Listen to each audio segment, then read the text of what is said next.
মাৰিব মোক কাটিব মোক জানে মাৰিব এনেকৈ এটা ভাবুকি দি আছে। আৰক্ষী সঞ্চালক প্ৰধান মহোদয় গুৱাহাটী উলুবাৰী শ্ৰী জি পি সিঙক মই বিনম্ৰভাৱে অনুৰোধ জনাইছোঁ। ভূমি বিবাদক অন্য ৰূপ দিয়াৰ চেষ্টা কৰি অনা অভিযোগ মিছা ও ভিত্তিহীন দাবী। পুখুৰীত বিষ, ধান খেতি নষ্ট, কিশোৰীক নিৰ্যাতনৰ দাবী একেমুখে নস্যা। কামৰূপ জিলাৰ কুন্তলী আৰক্ষী চকীৰ এলেকাধীন সৰু আৰিকাটি গাঁৱত সংঘটিত হৈছে নামভূত নাশ্ৰুত ঘটনা। ভূমি বিবাদক বিকৃত ৰূপ দি মিছা ও ভিত্তিহীন অভিযোগ তুলি সামাজিক মাধ্যমক প্ৰচাৰ কৰা কেন্দ্ৰ কৰি জাঙুৰ খাই উঠিছে অভিযোগ অনা পৰিয়ালৰ লোক তথা একাংশ গাঁওবাসীয়ে। জানিব পৰা মতে গাঁওখনৰ আব্দুল ৰেজ্জাক আৰু আব্দুল মজিদ আহমেদ নামৰ দুই সহোদৰ ভাতৃৰ মাজত বিগত কিছুদিনৰ পৰা মাটি সম্পত্তিক কেন্দ্ৰ কৰি চলি আছে বাক বিতণ্ডা সংঘাত। এটুকুৰা ভূমিক কেন্দ্ৰ কৰি আব্দুল ৰেজ্জাকৰ জ্যেষ্ঠ ভাতৃ আব্দুল মজিদে বলপূৰ্বক মাৰপিট কৰি দখল কৰা কাৰ্যত লিপ্ত হোৱা অভিযোগ উত্থাপন কৰে। এই ভূমি সংক্ৰান্ত বিষয় লৈয়ে দুয়োটা পৰিয়ালৰ মাজত বিগত কিছুদিনৰ পৰা চলি আছে বাক বিতণ্ডা মনোমালিন্যৰ।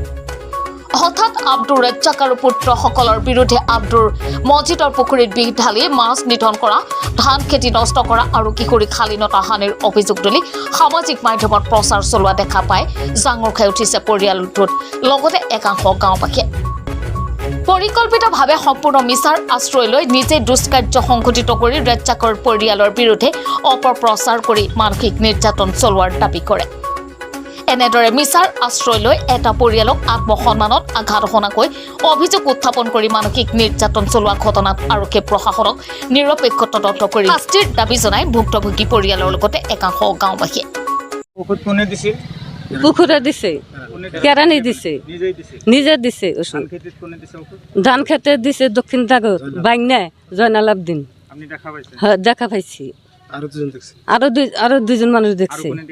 ওই যে পুকুরুদ্দিন জহিরুদ্দিন নাম আমাৰ এই পাৰিবাৰিক সমস্যা আচলতে ঘটনা হ'ল মেইন মাটি বাৰী লৈ। মোৰ আব্দুল মজিদ কেৰাণী মোৰ বৰ দেউতা হয়। সি আমাৰ মাটি বহুত দিন ধৰি নিজে জোৰ জবস্তি খাই আছিল। সেইখিনি মাটি আমি আমাৰ আণ্ডাৰত লোৱাৰ কাৰণে চেষ্টা কৰিছিলোঁ। তাৰ কাৰণে সি মানুহ টানুহ লৈ পেলাই আকৌ খেতিত হাল মাৰিছে। হাল মাৰাৰ পিছত কালি এটা মই নিউজ চালোঁ যে বহুত কিবা কিবি পুখুৰীত মাছ মৰিছে, খেতিত বিষ দিছে আৰু ছোৱালী দি কিবা এটা একংকীয়া নাটক হিচাপে মোৰ নামত বহুত কিবা কিবি পালোঁ। কিন্তু একচুৱেলি ক'বলৈ গ'লে সেইবিলাক চব মিছা। মই একোৱেই সেইবিলাক বিষয়ে নাজানো। পুখুৰীত মাছ মৰিছে, সি নিজে কুস্তি মাৰা ঔষধ দিছে, দি পেলাই মাছবিলাক মৰিছে। মৰাৰ পিছত সেইবিলাক মাছ নিজে আকৌ গোটেইকেইটা বিক্ৰী কৰিছে। আমাৰ গাঁৱতো বহুতবিলাক মানুহে লৈছে।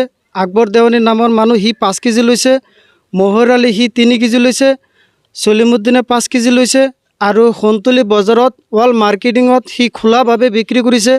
আকৌ চাৰিআলিত সি মাছ কাটাটো বিক্ৰী কৰিছে। আৰু 2 নম্বৰ খেতিত বোলে ধান মৰিছে, সেইটো বিষয়ে মই 1% নাজানো। মোৰ জনামতে মই একেবাৰে সাক্ষী দি প্ৰুফ দি মই ক'ব পাৰিম।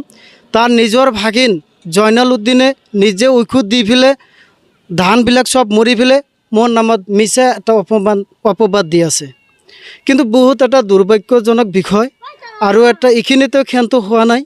তাৰপিছতো ইয়াৰ যিটো ছোৱালী মোৰ নিজৰ বন্ধী হয়,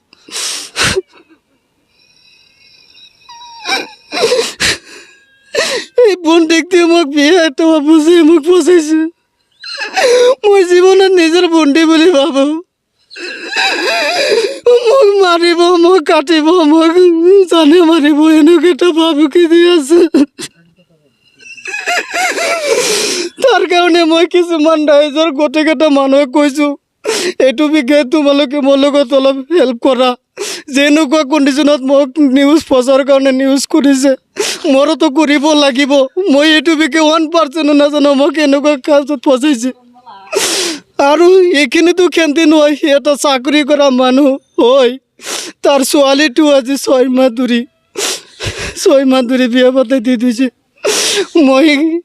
মই কাকতি মিনিষ্ট্ৰী প্ৰগ্ৰাম বনাই অসম আৰক্ষী সঞ্চালক প্ৰধান মহোদয় গুৱাহাটী উলুবাৰী শ্ৰী জি পি সিঙক মই বিনম্ৰভাৱে অনুৰোধ জনাইছোঁ যাতে এইটো বিষয়ে ভালকৈ তদন্ত কৰি বিহিত ব্যৱস্থা লৈছে আৰু আমাৰ হুক্ক ইনচাফ লাগে। যদি মই কিবা অন্যায় কৰিছোঁ মোৰ বিহিত ব্যৱস্থা কৰক, আৰু সিহঁতো যদি কিবা অন্যায় কৰিছে সিহঁতক কিবা অন্যায় ব্যৱস্থা কৰক। আমাৰ ন্যায় উচিত বস্তুটো লাগে। আমি গাঁওবাসী হিসেবে জানো এইটো একদম নাটক।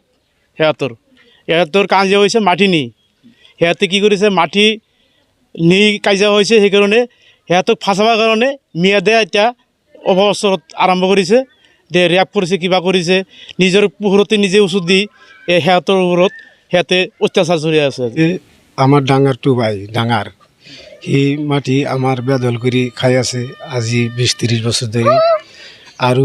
আরও 1 বিঘা মাটি লড়ার কাছে সুদের টাকা বিলে সে মাটিতে 2 মাস ধরে আগত কিস্তি দিয়া নাই, সেই কারণে কই আছে যে 1,000 টাকা দি আনাতে মাটি দলিল করে দি। আমি সে কইছি যে কিসের টাকা, কয় লইছে তো হি। মানে কইলাম যে টাকা যদি 2 মাস ধরে দিয়া নাই তাহলে মাটি খাবার দিছি। আমার এইখিনি কথা মানে আমার লড়ার লগত কেনেকৈ ইন্টারভিউত টাকা কেনেকৈ ললে আমার বহুত দুখৰ কথা।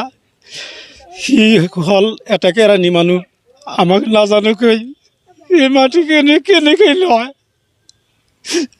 এই মাটি জমানে দেয়, তার কোনো দলিল নাই ফলিল নাই। আমার লড়ার কাছে কোনো সুদের টাকা লইছে, লড়াই লইছে বলে। আমার মাটিতে আলবাইয়া খেত বুনছি, ডিমসি বুনছি, বড় বড় চাল, সেই ডিমসি খেতে আল নিয়ে গেছে হুমায়ুন, তাইজুল, বাতেন আল নিয়ে গেছে। এই দিয়ে আল নিয়ে গেছে, আমি আবার আইগিয়া দিছি যে খেতে আল বাইও না। ডিমসি বুনছি কেরানি এরা আইগিয়া গেছে, আমি আবার যাই কইছি যে খেতে আল বাইও না। ট্র্যাক্টর আলার কইছে এই শুকুর খেতে কোনো আল হরা, আমরা ডিমসি বুনছি সেই খেতে আল বাসকে এই না কইলাম দেখার আমার 2টা দেওয়ার হেরা আমার একবারে নাড়ি নিয়ে একবারে হিজাইরা বাড়ি উচাই হেরে একবারে গলা ধরে উচ্চা করে চেঙ্গা দিয়ে আমার নিয়ে একবারে ইয়ের মধ্যে দাগে পাথারে ফেলাই দিছে হেসি দেই। কুন্তলীৰ পৰা আবুল হাছামৰ ৰিপৰ্ট, আছাম লোকেল নিউজ।